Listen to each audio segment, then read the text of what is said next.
Hey everyone, welcome to my foundation classes your any time classroom. तो guys अभी चल रहा है हमारा बिहार ईएसआई यानी इन्फोर्समेंट सब इंस्पेक्टर का टेस्ट सीरीज, ठीक है, जो आपके परिवहन विभाग में वैकेंसी आया हुआ है। इसी सीरीज में आज हम लोग करने जा रहे हैं एक और सेट। और अगर आप चैनल पर नहीं हो तो चैनल को सब्सक्राइब कर लो और वीडियो को स्टार्ट करने से पहले एक लाइक कर दो यार। और जो भी आपके फ्रेंड्स हैं सबको बुला लो जल्दी से, ताकि हम लोग सब मिल के सेट शुरू कर सकें। तो चलिए स्टार्ट करते हैं आज का सेट। तो आज का अपना पहला क्वेश्चन है, सिंधु सभ्यता निम्नलिखित में से किस काल में पड़ता है? सिंधु सभ्यता किस काल में पड़ता है? सिंधु सभ्यता आद्य ऐतिहासिक काल में पड़ता है। किस काल में? आद्य ऐतिहासिक काल में। अगला क्वेश्चन है, 800 से 600 ईसा पूर्व का काल किस युग से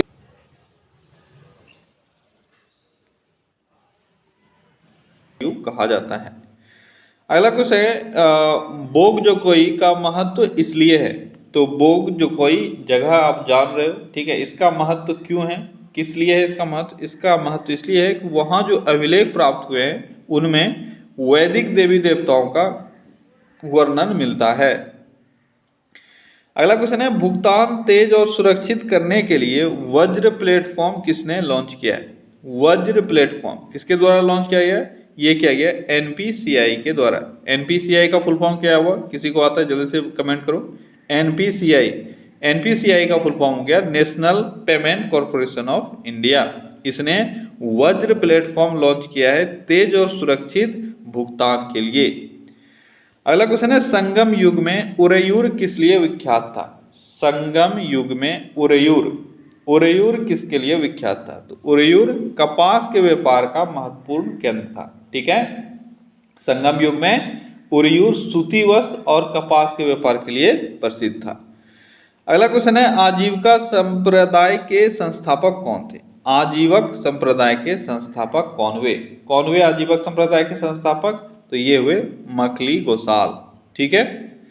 अगला क्वेश्चन है, भागवत संप्रदाय के विकास में किसका देन अत्यधिक था? इन चारों में से आपको बताना है किसका देन सबसे अधिक रहा भागवत संप्रदाय के विकास में। तो भागवत संप्रदाय के विकास में हिंद यूनानी लोगों का अत्यधिक योगदान रहा था, ठीक है। और भारत में अगर भागवत धर्म का हम लोग बात करें तो भागवत धर्म का विकास जो सेकेंड सेंचुरी ईसा पूर्व बीसी है, ठीक है, द्वितीय शताब्दी बीसी, इसमें विशेष रूप से हुआ। और इसमें हिंद एवं शासकों का भी बहुत बड़ा योगदान रहा। अगला क्वेश्चन है, किस अभिलेख से यह साबित होता है कि चंद्रगुप्त का प्रभाव पश्चिम भारत तक फैला हुआ था? चंद्रगुप्त का प्रभाव पश्चिम भारत तक फैला हुआ था, ये हमें किस अभिलेख से प्राप्त होता है? ये इसका साक्ष्य हमें कहाँ से मिलता है? इसका साक्ष्य हमें रुद्रदामन के जूनागढ़ अभिलेख से प्राप्त होता है, ठीक है। अगला क्वेश्चन है, केवल वह स्तंभ जिसमें अशोक ने स्वयं को मगध का सम्राट बताया है। तो केवल वह स्तंभ कौन सा है जिसमें अशोक ने स्वयं को मगध का सम्राट बताया? ये हो जाएगा मस्की का लघु स्तंभ लेख, ठीक है।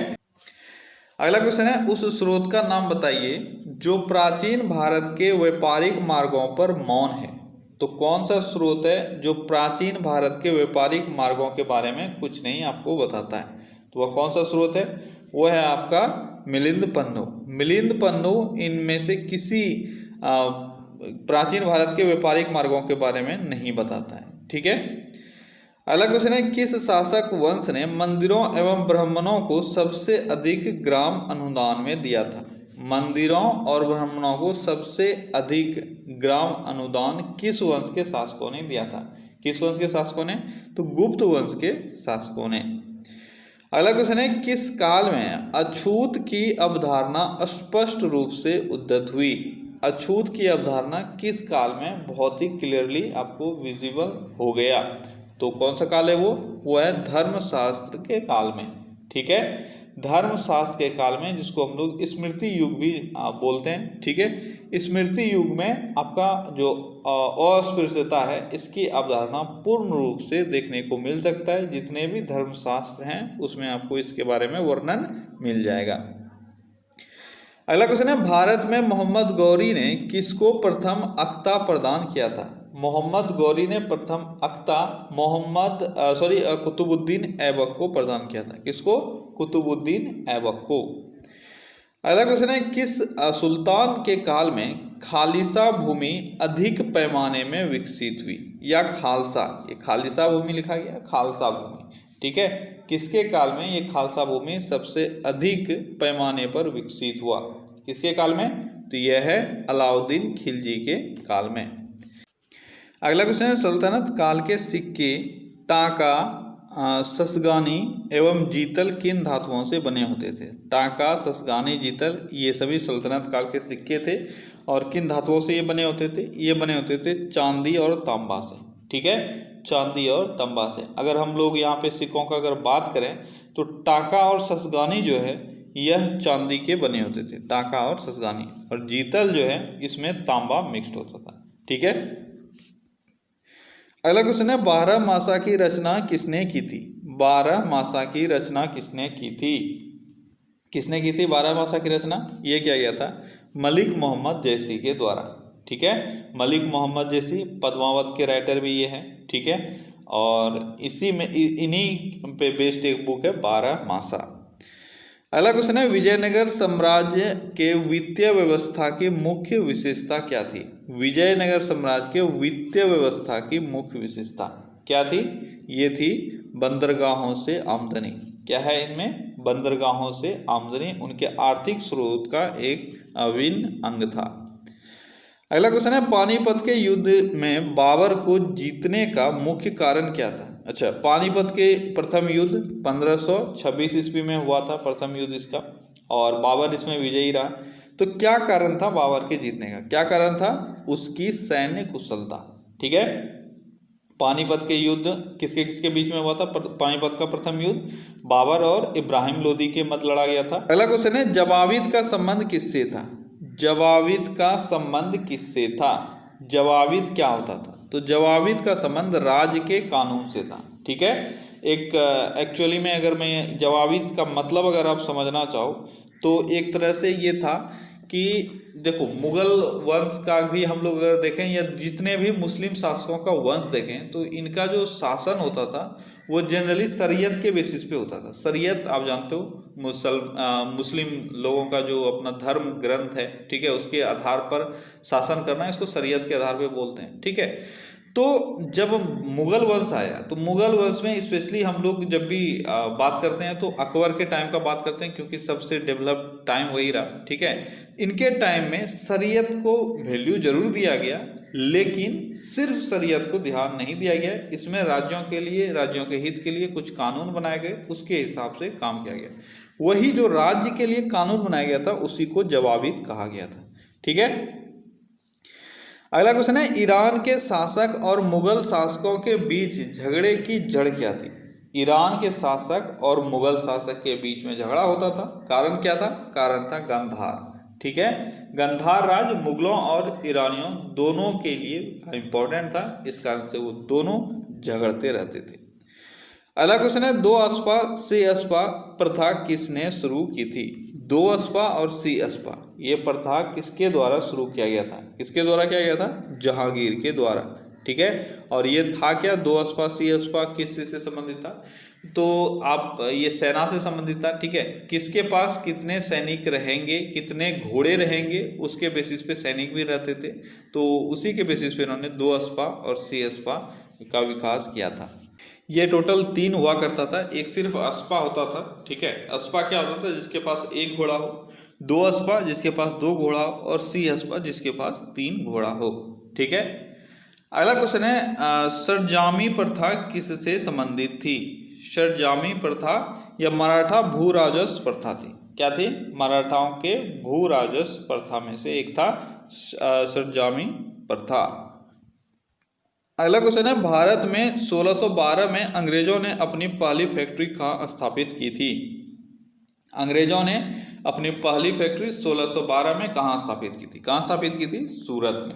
ठीक है, सूरत में फैक्ट्री स्थापित किया था। और अगर एक्चुअल में हम लोग अगर बात करेंगे तो 1612 ईस्वी में इनका ये जो फैक्ट्री था ये था दूसरा फैक्ट्री।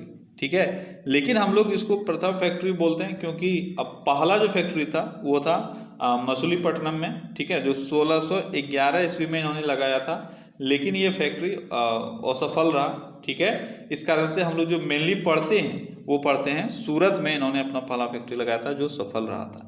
ठीक है, अगला क्वेश्चन है, महाराष्ट्र में रामोसी कृषक जत्था किसने स्थापित किया? रामोसी कृषक जत्था किसने स्थापित किया था? किसने किया था? वासुदेव बलवंत गढ़के ने। किसने? वासुदेव बलवंत गढ़के ने। ठीक है। और अगर हम लोग बात करें रामोसी विद्रोह कब हुआ था महाराष्ट्र में, तो रामोसी विद्रोह या रामोसी आंदोलन महाराष्ट्र में 1879 में हुआ था। कब हुआ था? 1879 में। अगला क्वेश्चन है 1878 का वर्नाकुलर प्रेस एक्ट किसने रद्द कर दिया था? 1878 का वर्नाकुलर प्रेस एक्ट किसने रद्द किया था? ये किया गया था लॉर्ड रिपन के द्वारा। कब किया गया था? 1882 में। ये दोनों बातें आपको याद रखनी है। वर्नाकुलर प्रेस एक्ट जो है इसको कब लागू किया गया? ये किया गया 1878 में। और किसने लागू किया था 1878 में? ये किया गया था लीटन ने। ठीक है, लीटन ने इसको लागू किया और 1882 में रिपन ने इसको समाप्त कर दिया। अगला क्वेश्चन है अमेरिका में फ्री हिंदुस्तान अखबार किसने शुरू किया था? फ्री हिंदुस्तान अखबार अमेरिका में शुरू किया गया था तारकनाथ दास के द्वारा। किसके द्वारा? तारकनाथ दास के द्वारा। अगला क्वेश्चन है गदर क्रांति छिड़ने का सबसे महत्वपूर्ण कारण था। गदर क्रांति छिड़ने का सबसे महत्वपूर्ण कारण क्या था? यह था कामागाटा मारू घटना, जो एक जहाज से रिलेटेड घटना था। ठीक है, कामागाटा मारू प्रकरण भी इसको बोलते हैं। अगला क्वेश्चन है किस अधिवेशन में होम रूल समर्थक अपनी राजनीतिक शक्ति का सफलतापूर्वक प्रदर्शन कर सके? होम रूल समर्थक अपनी राजनीतिक शक्ति का सफलतापूर्वक प्रदर्शन किसमें कर सके? तो कांग्रेस के 1916 के लखनऊ अधिवेशन में। ठीक है, और कांग्रेस के 1916 के लखनऊ अधिवेशन में इन्होंने ये किया। और उसके साथ ही जो कांग्रेस के दो दल थे बटे हुए, नरम दल और गरम दल, वो भी एक तरह से उन दोनों के बीच में भी कुछ अच्छा होते हुए दिखा था यहाँ पे। ठीक है, उन दोनों के बीच में भी सहमति बनी थी। और कांग्रेस और मुस्लिम लीग के बीच में भी एक क्या बोल सकते हो सहमति बिंदु पर ये लोग भी पहुंचे थे। तो ये बहुत इंपॉर्टेंट था 1916 का लखनऊ अधिवेशन। अगला क्वेश्चन है इंडियन अनरेस्ट के लेखक कौन है? इंडियन अनरेस्ट के लेखक कौन है? ये हैं वैलेंटाइन सिरोल। अगला क्वेश्चन है 1917-18 में अहमदाबाद में गांधी जी द्वारा चलाए गए सत्याग्रह में किसने हिस्सा लिया था? तो गांधी जी के द्वारा अहमदाबाद में जो सत्याग्रह चलाया गया था 1917-18 में, स्पेशली 18 में हम लोग इसको पढ़ते हैं। ठीक है, तो आपको बताना है कि इसमें किसने हिस्सा लिया था। किसने हिस्सा लिया था? इसमें औद्योगिक इंडस्ट्रियल एरिया में जो भी मजदूर थे उन्होंने हिस्सा लिया था। ठीक है, यहाँ पे आपका दो आंसर देखो कंफ्यूज करने वाला है, औद्योगिक कर्मी और मजदूर। तो यहाँ पे फैक्ट्री के मजदूर थे, कर्मी में और भी लोग आ जाएंगे। ठीक है, लेकिन आंसर आपका होगा मजदूर। क्लियर है? अगला क्वेश्चन है 1920 की खिलाफत कमेटी की सभा जिसने गांधी को असहयोग आंदोलन के नेतृत्व को संभालने का अनुरोध किया था वह किस शहर में हुआ था? 1920 की खिलाफत कमेटी की सभा किस शहर में हुई थी जिसमें गांधी जी से असहयोग आंदोलन के नेतृत्व को संभालने का अनुरोध किया गया था? कहाँ हुआ था? ये हुआ था इलाहाबाद में। कहाँ हुआ था? इलाहाबाद में। ठीक है, अगला क्वेश्चन है अवध के एका आंदोलन का उद्देश्य क्या था? अवध के एका आंदोलन का उद्देश्य था सरकार को लगान देना बंद करना। क्या था इसका उद्देश्य? लगान देना बंद करना। अगला क्वेश्चन है नाई धोबी बंद सामाजिक बॉयकॉट का एक स्वरूप था जो 1919 में कहाँ चलाया गया? नाई धोबी बंद।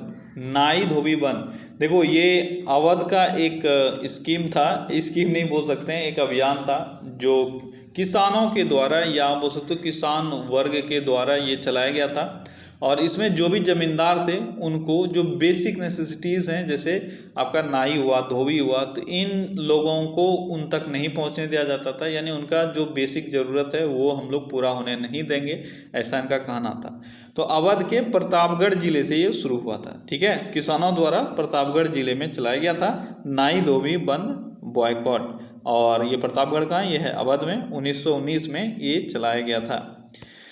अगला क्वेश्चन है INA किसके दिमाग की उपज थी और किसने इसकी स्थापना की थी? INA किसके दिमाग की उपज थी? किसके दिमाग की उपज थी? डॉक्टर मोहन सिंह के दिमाग की ये उपज थी। ठीक है, अगला क्वेश्चन है अपने किस कार्यकारिणी कमेटी में कांग्रेस ने भू स्वामित्व को समाप्त करने की नीति अपनाई थी? भू स्वामित्व को समाप्त करने की नीति कार्यकारिणी कमेटी 1937 में अपनाया गया था। अगला क्वेश्चन है छोटा नागपुर जनजाति विद्रोह कब हुआ था।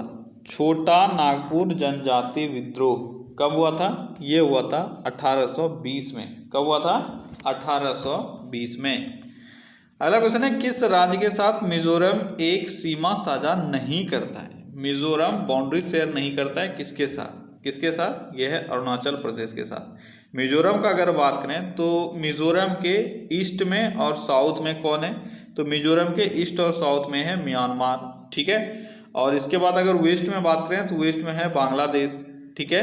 और नॉर्थ में अगर बात करें तो नॉर्थ में आपको कौन कौन मिल जाएगा, असम मिल जाएगा, मणिपुर मिल जाएगा, एक और है त्रिपुरा, ठीक है। तो यानी ये हो गया आपका चारों तरफ का बाउंड्री। तो किसमें से कौन नहीं होगा, ये है अरुणाचल प्रदेश।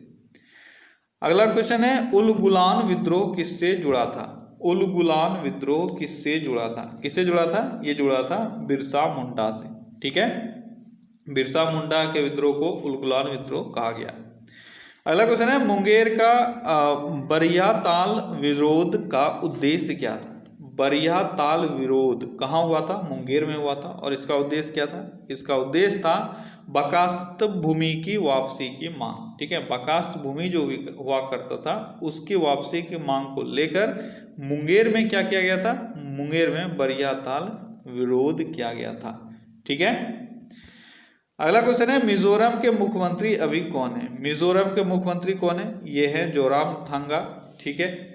अगला क्वेश्चन है पटना उच्च न्यायालय की स्थापना कब हुई थी। पटना हाईकोर्ट की स्थापना, पटना हाईकोर्ट की स्थापना हुई थी 1916 में।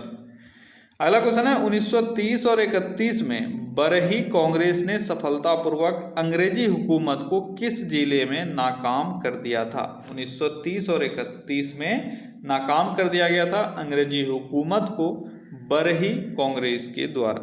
आपको ये बताना है कहाँ कहाँ किया गया था, ये किया गया था गया में, ठीक है।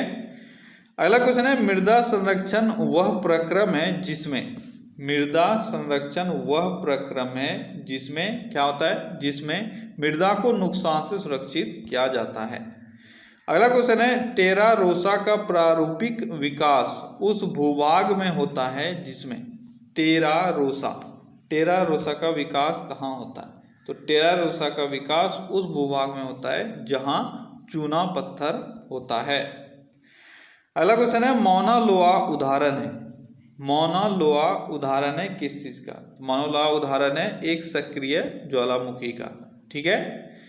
अगला क्वेश्चन है अवसादी शैलों के लिए निम्नलिखित में से कौन सा कथन सत्य है। तो अवसादी चट्टानों के लिए कौन सा कथन सत्य है, तो इसमें से आपका हो जाएगा ए पहला स्टेटमेंट, ठीक है। ये वैसे शैलें हैं जिनकी संरचना ताप तथा दाब पर निर्भर करती है, ठीक है। एक फिक्स टेम्परेचर चाहिए, एक अच्छा टेम्परेचर चाहिए और एक बहुत अधिक प्रेशर चाहिए, जिस कंडीशन में जो भी फॉसिल्स हैं वो सब डिस्ट्रॉय ना हो, ठीक है। तो फिर धीरे धीरे टाइम के साथ ये चट्टान में बदल जाता है और उसी को हम लोग अवसादी चट्टान बोलते हैं, ठीक है। ये जो जमता है ये लेयर बाय लेयर में जलता है, ठीक है। और इसमें आपको जीवाश्म भी देखने को मिलते हैं। अगला क्वेश्चन है टीन मिलता है, टीन किस में मिलता है, जो भी ऑप्शंस हैं इसके हिसाब से आपको बताना है। टीन मिलता है, ये मिलता है पालसर निक्षेपों में। कहाँ मिलता है, पालसर निक्षेपों में। अगला क्वेश्चन है शिवालिक शैल समूह के दक्षिण में भावर क्षेत्र उदाहरण है किस चीज का, तो किसका उदाहरण है, शिवालिक शैल के समूह के दक्षिण में स्थित है ये भावर क्षेत्र। यह किस चीज का उदाहरण है, किसका उदाहरण है, यह गिरिपद स्थिति का उदाहरण है। गिरिपद का मतलब क्या होता है, गिरिपद का मतलब होता है यह पहाड़, इसके बेस में जो भी क्षेत्र है उसको हम लोग गिरिपद बोलते हैं। गिरि मतलब पहाड़, पद मतलब उसके पांव के पास, ठीक है। अगला क्वेश्चन है द्वीप का समूह लक्षद्वीप कैसा द्वीप है। द्वीप का समूह लक्षद्वीप कैसा द्वीप है, जल्दी बताओ। तो यह एक प्रवाल उत्पत्तिका है। प्रवाल द्वीप आप जानते हो, इसको हम लोग प्रवाल द्वीप भी बोलते हैं। कोरल रीफ्स का ये द्वीप है। अगला क्वेश्चन है भारत विस्तृत है, यानी भारत का आपको दिया हुआ है लैटिट्यूड्स दिया हुआ है, ठीक है। जल्दी से बताओ भारत किन लैटिट्यूड्स के बीच में स्थित है, तो आपका यहाँ पे सही आंसर क्या होगा? सही आंसर होगा डी, उपरोक्त में से कोई नहीं, क्योंकि दक्षिण का तो कोई चर्चा ही नहीं है भारत, क्योंकि भारत पूरी तरह से नॉर्दर्न हेमिस्फीयर में, ठीक है, नॉर्थ ईस्ट में भारत बिलोंग करता है, तो दक्षिण का तो कोई बात ही नहीं है। और यहाँ का लैटिट्यूडनल क्या एक्सपेंस क्या क्या है? तो 8 डिग्री 4 मिनट, ठीक है, 8 डिग्री 4 मिनट से लेकर 37 डिग्री 6 मिनट तक, 37 डिग्री 6 मिनट के बीच में ये फैला हुआ है, ठीक है। अगला क्वेश्चन है, भारत का क्षेत्रफल संसार की क्षेत्रफल का 2.4% है, परंतु इसकी संपूर्ण जनसंख्या कितना प्रतिशत है पूरे वर्ल्ड की जनसंख्या का? तो ये है ऑलमोस्ट 17.7% 2011 की जनगणना के अनुसार, तो ये 18% के आसपास हो जाएगा, ठीक है। अगला क्वेश्चन है, गंगा की जलोढ़ मृदा की गहराई भूमि सतह के नीचे लगभग कितना है? गंगा की जलोढ़ मृदा की गहराई कितनी है? लगभग कितनी है? जल्दी बताओ कितनी है? तो यह है लगभग 600 मीटर तक, ठीक है, ये अप्रॉक्स है। अगला क्वेश्चन है, भारतीय मॉनसून मौसमी विस्थापन से इंगित है जिसका कारण है? भारतीय मॉनसून जो है यह मौसमी विस्थापन से इंगित है, जिसका कारण क्या है? इसका कारण है स्थल तथा समुद्र का विभेदी तापमान। अगला क्वेश्चन है, तिब्बत में मानसरोवर झील के पास जिस नदी का स्रोत है वह कौन सा है? तिब्बत में मानसरोवर के पास जिस नदी का स्रोत है वह है ब्रह्मपुत्र, सतलज, सिंधु, उपरोक्त सभी। तो आपका सही आंसर हो जाएगा उपरोक्त सभी। अगला क्वेश्चन है, हुंड्रू प्रपात निर्मित है, हुंड्रू प्रपात किस नदी पर निर्मित है? तो स्वर्णरेखा नदी पर निर्मित है हुंड्रू जलप्रपात। अगला क्वेश्चन है, हिमालय में हिम रेखा निम्न के बीच होती है, तो हिमालय में हिम रेखा किन के बीच होती है? तो ये होती है लगभग 4500 से लेकर 6000 मीटर पश्चिम में स्थित, ठीक है, पश्चिम में 4500 से 6000 मीटर के बीच में हिम रेखा स्थित है। अगला क्वेश्चन है, भारत की तटरेखा है, भारत की तटरेखा की लंबाई कितनी है? कितनी है? यह है लगभग 7516.6 किलोमीटर, ठीक है। लेकिन यहाँ पे आपको आंसर दिख नहीं रहा है, यहाँ आपको लेना है जो स्थलीय भाग का। देखो इसमें टोटल आता है, ये आपका स्थलीय भाग है। अगर आपसे पूछ लिया जाए कि स्थलीय भाग की तटरेखा की लंबाई कितनी है, तो यह है लगभग 6100 किलोमीटर। लेकिन अगर पूरे भारत की तटरेखा पूछी जाए तो इसमें आपका जो भी जो आइलैंड वगैरह हैं वो भी इंक्लूड हो जाता है, और टोटल आपका हो जाता है 7516.6 किलोमीटर, ठीक है। यहाँ का आंसर क्या हो जाएगा? 6100 किलोमीटर। अगला क्वेश्चन है, नकदी फसल में सम्मिलित नहीं है। इन चारों में से नकदी फसल में हम लोग किसको सम्मिलित नहीं कर सकते हैं? गेहूं को नकदी फसल में सम्मिलित नहीं कर सकते हैं। अगला क्वेश्चन है, भारत सर्वश्रेष्ठ उत्पादन एवं उपभोक्ता है। उत्पादक और उपभोक्ता दोनों चीजें, उत्पादन नहीं उत्पादक होगा, ठीक है। तो किस चीज का सर्वश्रेष्ठ उत्पादक भी है और उपभोक्ता भी है? तो यह है चाय का, ठीक है। अगला क्वेश्चन है, भारत में खनिज उत्पादन में समृद्ध राज्य पहचानिए। तो खनिज उत्पादन में समृद्ध राज्य इन चारों में से कौन होगा? ये होगा छत्तीसगढ़, ठीक है। छत्तीसगढ़ हो गया आपका, आंध्र प्रदेश हो गया, झारखंड हो गया, ये सब जो खनिज हैं उसमें से समृद्ध राज्य हैं। अगला क्वेश्चन है, भारत का प्रथम उर्वरक संयंत्र कहाँ लगा था? तो भारत का प्रथम उर्वरक संयंत्र सिंदरी में लगा था। कहाँ लगा था? सिंदरी में। क्लियर है। अगला क्वेश्चन है, बिहार राज्य में आर्यों का आगमन किस काल में हुआ था? तो बिहार राज्य में आर्यों का आगमन उत्तर वैदिक काल में हुआ था। किस काल में? उत्तर वैदिक काल में। अगला क्वेश्चन है, भारत का सबसे अधिक जनसंख्या वाला शहर कौन सा है? भारत का सबसे अधिक जनसंख्या वाला शहर कौन सा है? ऐसे तो अगर आपसे पूछा जाए तो आपका आंसर होगा मुंबई। मुंबई सबसे अधिक जनसंख्या वाला शहर है, उसके बाद है दिल्ली का स्थान, ठीक है। लेकिन यहाँ पे आपके ऑप्शंस के हिसाब से हो जाएगा बेंगलोर, क्योंकि बेंगलोर का स्थान है तीसरा, चौथा स्थान है हैदराबाद का, फिर पांचवा स्थान है अहमदाबाद का, फिर है आपका चेन्नई, कोलकाता, इस तरह से है। तो पहला 3 तो आपको याद रहना चाहिए, मुंबई, दिल्ली, बेंगलोर, ठीक है। पहला 4 और हैदराबाद। क्लियर है। अगला क्वेश्चन है, निम्नलिखित में से कौन महाद्वीप क्षेत्रफल के अनुसार सबसे बड़ा है? आसान सा क्वेश्चन है। जो एशिया है वह क्षेत्रफल की दृष्टि से सबसे बड़ा है, लेकिन यहाँ पे आपका आंसर क्या हो जाएगा? अफ्रीका, ठीक है। अफ्रीका इन चारों ऑप्शंस में एशिया के बाद अफ्रीका का स्थान आता है, ठीक है। और तीसरे स्थान पे उत्तरी अमेरिका का स्थान आता है। अगला क्वेश्चन है, साफ रातें मेघिया रातों की अपेक्षा अधिक ठंडी होती है। यहाँ पे दो तरह के क्वेश्चन पूछे जा सकते हैं आपसे, ठीक है, कि मेघ वाला रात जो है वह साफ रातों के बदले में साफ रातों के जगह पर अधिक गर्म होता है, ठीक है। एक क्वेश्चन ये पूछा जाएगा, एक जस्ट उल्टा पूछा जाएगा कि साफ रातें मेघ वाले रातों की अपेक्षा अधिक ठंडी होती है, ऐसा क्यों होता है। देखो ऑप्शन जब देखोगे थोड़ा सा आपको सोचना पड़ेगा, क्या है इसका कारण। इसका कारण है विकिरण के कारण, ठीक है। जो सोलर जो हीट है वो विकिरण यानी रेडिएशन से आपके धरती पर पहुंचता है, और अगर क्लाउडी वेदर है तो यहाँ पे इसको ट्रैप करके रख लिया जाता है, ठीक है। इसका कारण से आपको गर्मी अधिक लगता है, ठीक है। लेकिन अगर मौसम साफ हो तो ये ट्रैप ज़्यादा नहीं हो पाता है, जिसके कारण से आपको वेदर जो है वह कूल लगने लगता है रात में। अगला क्वेश्चन है, निम्नलिखित में से किस युग्म का मिलान सही है। तो इन चारों में से आपको देखना है किसका मिलान सही है। किसका मिलान सही है। भूमध्य सागरीय क्षेत्र गर्मी की वर्षा, भूमध्य क्षेत्र गरज के साथ वर्षा मध्याह्न में, मानसूनी क्षेत्र पूरे साल बारिश, और मरुस्थलीय क्षेत्र जाड़े में वर्षा। तो अब आपको ये देखना है कि कौन सा सही है। कौन सा सही है, इसमें से आपका बी सही है। भूमध्य क्षेत्र में गरज के साथ वर्षा होती है मध्याह्न में, ठीक है। अगला क्वेश्चन क्या है। अगला क्वेश्चन है, निम्नलिखित औद्योगिक कस्बों में कौन छोटा नागपुर के पठार पर स्थित है। छोटा नागपुर पठार पर कौन स्थित है। कौन स्थित है, यह है रांची, ठीक है। अगला क्वेश्चन है, दामोदर नदी निकलती है। दामोदर नदी कहाँ से निकलती है। दामोदर नदी कहाँ से निकलती है। कहाँ से निकलती है दामोदर नदी, ये निकलती है छोटा नागपुर पठार से। अगला क्वेश्चन है, पूर्वी समुद्रों की स्वामिनी का नाम है। पूर्वी समुद्रों की स्वामिनी के नाम से कौन जाना जाता है। कौन जाना जाता है, ये जाना जाता है श्रीलंका, ठीक है। इसको पूर्वी समुद्रों की स्वामिनी कहते हैं। क्लियर है। अगला क्वेश्चन है, गौतम बुद्ध को ज्ञान प्राप्त कहाँ हुआ था। कहाँ हुआ था, ये हुआ था बौद्ध गया में। अगला क्वेश्चन क्या है, जैन धर्म के 12वें तीर्थंकर वसुपूज्य की जन्मस्थली कहाँ थी। वसुपूज्य आपको याद रखना है, जैन धर्म के 12वें तीर्थंकर कौन हुए, वसुपूज्य, ठीक है। इनका जन्मस्थली कहाँ है, यह है चंपा। कहाँ है, चंपा, जो अभी भागलपुर क्षेत्र में पड़ता है बिहार में। अगला क्वेश्चन है, निम्न में से कौन सा महाजनपद वर्तमान बिहार के क्षेत्र में स्थित नहीं था। अभी जो बिहार का क्षेत्र है उसमें से इन चारों में से कौन सा स्थित नहीं था। ये आपका वत्स, ठीक है। वत्स जो है अभी वर्तमान में आपका यूपी इलाहाबाद के क्षेत्र में आता है, ठीक है। और अंग, वज्जी, मगध ये सभी जो पहले का साम्राज्य था, महाजनपद था, ये अभी बिहार का एरिया है। अगला क्वेश्चन है, बिहार का कौन सा राज्य उत्तर वैदिक काल का एक महत्वपूर्ण राज्य था। तो कौन सा एक बहुत ही महत्वपूर्ण राज्य था। तो यहाँ पे आपको इन सारे ऑप्शंस में से बताना है सबसे बेस्ट आंसर क्या होगा। सबसे बेस्ट आंसर है मगध, ठीक है। वैसे आपको कंफ्यूजन अंग और वजी में भी हो सकता था, लेकिन मगध का उत्कर्ष हम लोग पढ़ते ही हैं इतिहास में। मगध का उत्कर्ष, मगध जो था एक बहुत ही फेमस साम्राज्य रहा।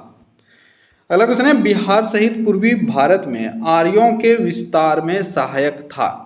तो पूर्वी पूरे भारत में आर्यों का विस्तार हुआ। पहले वो नॉर्थ वेस्ट में आए, उसके बाद नॉर्थ भारत में पूरी तरह से छा गए, उसके बाद पूर्वी भारत में भी वो आए, ठीक है। और वो दक्षिण तक भी जाने का उन्होंने कोशिश किया। तो उनका ये जो विस्तार था उसमें किस चीज़ का उपयोग या किस चीज़ का यूज़ बहुत हेल्प किया उनको। तो यह है लोहे का उपयोग, ठीक है। अगला क्वेश्चन क्या है, रेलवे ने किस शहर में कचरे से ऊर्जा उत्पादन करने वाले देश के पहले सरकारी संयंत्र की स्थापना की है। कचरे से ऊर्जा का उत्पादन, तो रेलवे ने ये पहल किया है, ठीक है। आपको ये बताना है किस जगह पर। तो किस जगह पर, भुवनेश्वर में, ठीक है। अगला क्वेश्चन है, फरवरी 2020 में केंद्रीय मंत्री धर्मेंद्र प्रधान के एक बयान के अनुसार कच्चे इस्पात के उत्पादन के मामले में भारत का रैंक क्या है। कच्चे इस्पात के उत्पादन के मामले में भारत का दूसरा स्थान है, ठीक है। पहला स्थान किसका है, पहला स्थान है चाइना का, ठीक है। अगला क्वेश्चन क्या है। अगला क्वेश्चन है, फुटबॉल में किस टीम ने फरवरी 2020 में डॉक्टर बीसी रॉय ट्रॉफी के लिए जूनियर नेशनल फुटबॉल चैंपियनशिप का फाइनल जीता। डॉक्टर बीसी रॉय ट्रॉफी के लिए जूनियर नेशनल फुटबॉल चैंपियनशिप का फाइनल किसने जीता। किसने जीता, ये जीता गया था मिजोरम के द्वारा, ठीक है। मिजोरम के सीएम कौन है, जोरमथंगमा, ठीक है। और गवर्नर कौन है, ये हैं पीएस श्रीधरन, ठीक है, पीएस श्रीधरन पिल्लई। अगला क्वेश्चन है, निम्नलिखित में से किसने कर देयता का अनुमान लगाने के लिए ई कैलकुलेटर लॉन्च किया है? कर देयता का अनुमान लगाने के लिए ई कैलकुलेटर लॉन्च किसने किया है? किसने किया है? ये किया गया आरबीआई यानी भारतीय रिजर्व बैंक के द्वारा। अगला क्वेश्चन क्या है? अगला क्वेश्चन है, रसायन और उर्वरक मंत्री अभी कौन है? रसायन और उर्वरक मंत्री कौन है? कौन है? यह है डीवी सदानंद गौड़ा। अगला क्वेश्चन है, दंत शोध के क्षेत्र में प्रतिष्ठित IADR फेलोशिप से सम्मानित होने वाली पहली भारतीय कौन है? IADR फेलोशिप से सम्मानित होने वाली पहली भारतीय कौन है? यह है डॉक्टर साइमा यूनुस खान, ठीक है, और यह है डेंटिस्ट एक भारतीय। अगला क्वेश्चन है, हाल ही में भारत के किस शहर को यूनेस्को द्वारा विश्व धरोहर शहर का सर्टिफिकेट दिया गया?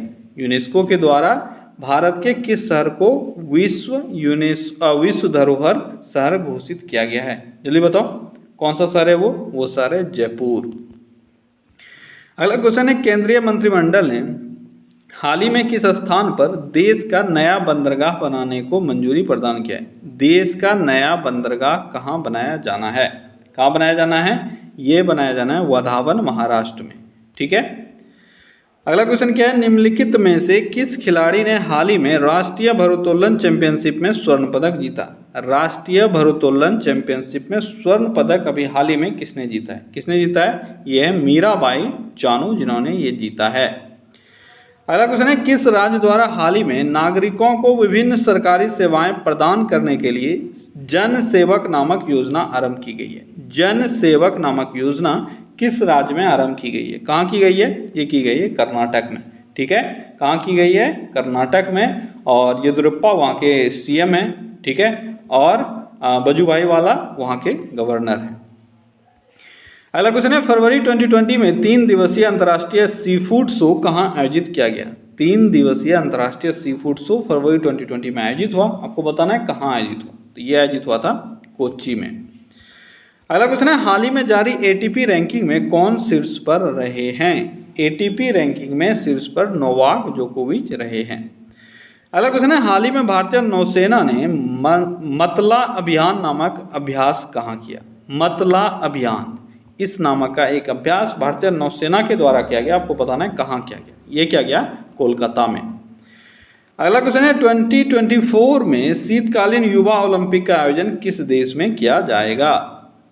युवा ओलंपिक जो अगला होना है 2024 में, इसका आयोजन स्थल बताना है आपको। कहाँ किया जाएगा? ये किया जाएगा साउथ कोरिया में।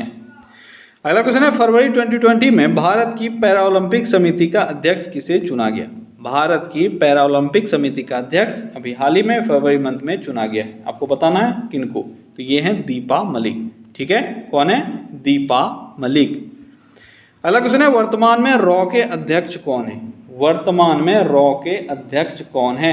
कौन है रॉ के अध्यक्ष? ये हैं सामंत गोयल, ठीक है। देखो ये सारी चीजों को आपने करंट अफेयर्स में पढ़ रखा है। अगला क्वेश्चन है, हाल ही में SC ने सबरीमाला मंदिर के गहनों की सूची तैयार करने के लिए किसे नियुक्त किया है? सबरीमाला मंदिर में गहनों की सूची को तैयार करना है, इसके लिए किसको नियुक्त किया गया है? इसके लिए CN रामचंद्रन को नियुक्त किया गया है। अगला क्वेश्चन है, फरवरी 2020 में प्रधानमंत्री मातृ वंदना योजना के कार्यान्वयन के लिए निम्नलिखित में से किस जिले को राष्ट्रीय पुरस्कार मिला है? किस जिले को राष्ट्रीय पुरस्कार मिला है? किस चीज के लिए? तो प्रधानमंत्री मातृ वंदना योजना के कार्यान्वयन में उत्कृष्ट परफॉर्मेंस के लिए। तो कौन सा जिला है वो है आपका दक्षिण सलमार मनकचर, ठीक है। क्या है नाम? दक्षिण सलमार मनकचर। ये असम का एक जिला है और इसको ये मिला है पुरस्कार। अगला क्वेश्चन है, कौन सा ऑपरेशन पुलिस द्वारा शुरू किया गया है जिसके तहत सभी ऑटो रिक्शा चालकों की पहचान को सत्यापित किया जाएगा और उन्हें 4 अंकों का एक अनूठा नंबर दिया जाएगा? क्या है इस स्कीम का नाम, इस प्रोजेक्ट का नाम? क्या किया जाएगा? जितने भी ऑटो चालक हैं इनका पहचान किया जाएगा और आइडेंटिफाई करने के लिए इनको एक अंक भी दिया जाएगा जो 4 डिजिट का होगा। तो वो है ऑपरेशन नकेल। क्या है? ऑपरेशन नकेल। अगला क्वेश्चन है, हाल ही में रिलायंस इंश्योरेंस ने किस नाम से नई स्वास्थ्य बीमा लॉन्च की है? रिलायंस इंश्योरेंस ने नई स्वास्थ्य बीमा लॉन्च की है, उसका नाम क्या है? उसका नाम है रिलायंस हेल्थ इन्फिनिटी। क्या है? Reliance health infinity. अगला क्वेश्चन है, हाल ही में किस राज्य में पहले दिशा पुलिस स्टेशन का उद्घाटन किया गया है? पहले भी मैंने क्वेश्चन पूछा हुआ है, जल्दी बताओ। दिशा पुलिस स्टेशन, ये इसका उद्घाटन किया गया है आंध्र प्रदेश में। अगला क्वेश्चन है, हाल ही में किसे भारत में ब्रिटेन का नया उच्चायुक्त बनाया गया है? ब्रिटेन का नया उच्चायुक्त कौन है भारत में? कौन है? ये है फिलिप बार्टन। कौन है? Philip Barton. अगला क्वेश्चन है, डफ एंड फेल्प्स के अध्ययन के अनुसार ब्रांड मूल्यांकन में पहले स्थान पर कौन है? डफ एंड फेल्प्स के अनुसार ब्रांड मूल्यांकन में पहले स्थान पे कौन है? कौन है? ये है विराट कोहली। ठीक है। अगला क्वेश्चन क्या है, फेब 2020 में हॉर्नबिल उत्सव का आयोजन किस राज्य में किया जाएगा? फेब 2020 में हॉर्नबिल उत्सव का आयोजन किया जाना है, आपको बताना है किस राज्य में किया जाएगा। किस राज्य में किया जाएगा? ये किया जाएगा त्रिपुरा में। देखो हॉर्नबिल जो उत्सव है, आपको यहाँ पे मंथ दिया हुआ है, इसलिए आपको थोड़ा सा सतर्क रहना है। ठीक है। हॉर्नबिल उत्सव ये नागालैंड का उत्सव है। ठीक है, नागालैंड में इसको सेलिब्रेट किया जाता है, लेकिन फरवरी मंथ से स्टार्ट किया गया, फरवरी 2020 से इस बार स्टार्ट किया गया ये इस उत्सव को त्रिपुरा ने भी। ठीक है। अगला क्वेश्चन है, 2020 में मिस्टेक कलिंग साहित्य पुरस्कार, मिस्टेक कलिंग साहित्य पुरस्कार भारतीय और वैश्विक भाषा के लिए किसे मिला है? किसको मिला है? ये मिला है इस बार मनोज दास को। किसको मिला है? मनोज दास को इस बार मिस्टेक कलिंग साहित्य पुरस्कार से सम्मानित किया गया है 2020 का। ठीक है। तो क्या गाइस, तो आज के सेशन बस इतना ही। अब चलिए कल फिर से मिलते हैं अगले सेशन में। Till then take care, bye bye.